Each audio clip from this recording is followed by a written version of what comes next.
Би можел во целост да се согласам, бидејќи законската поставеност според зборот радикална демократија, тоа не би можел да се согласам со тоа апсолутно, бидејќи првична форма на изразување на граѓаните е непосредната демократија. Тоа како такво е регулирано во нашиот закон за референдум, за референдумско изјаснување и други облици на изјаснување на граѓаните, односно законот за референдум, каде што на најниско ниво, на клетката на општеството, да се изразам сега така, имате урбани и местни заедници во секоја општина во Република Македонија, кои што согласно овој закон можат овој самоорганизирано действување да го изведат, без присуство на, односно посредување од политички партии или општинска администрација на некој начин да му смета на граѓаните. Што е тоа што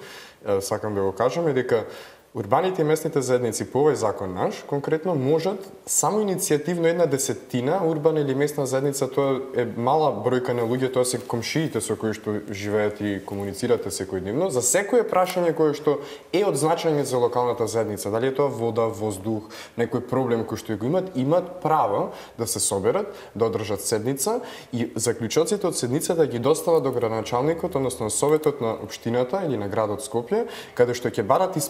не барат, туку треба само да се спроведе одлуката која што е изгласена од граѓаните. Но тоа е така на хартија, а во практика... Де факто е проблем на добро владење кој што нашите политичари не знаат да го изведат. И тука е проблем на политичарите, не е проблем на правото или на законските текстови. На политичарите или па и на граѓаните? Бидејќи сега да, можеби од страна на политичките елити има еден процес на обесхрабрување на тој тип на граѓанска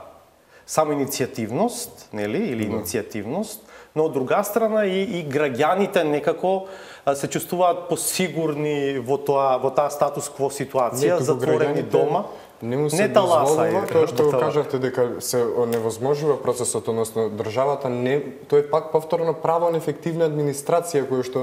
Европската унија го има препознато, ние допрва го немаме усвоено како право треба да го имаме. Ако немаме ефективна администрација, таа треба да ги исполни барањата на граѓаните, не да прави пречки во процесот на исполнување на некое право. Тогаш не зборуваме за администрација, зборуваме за заробена држава.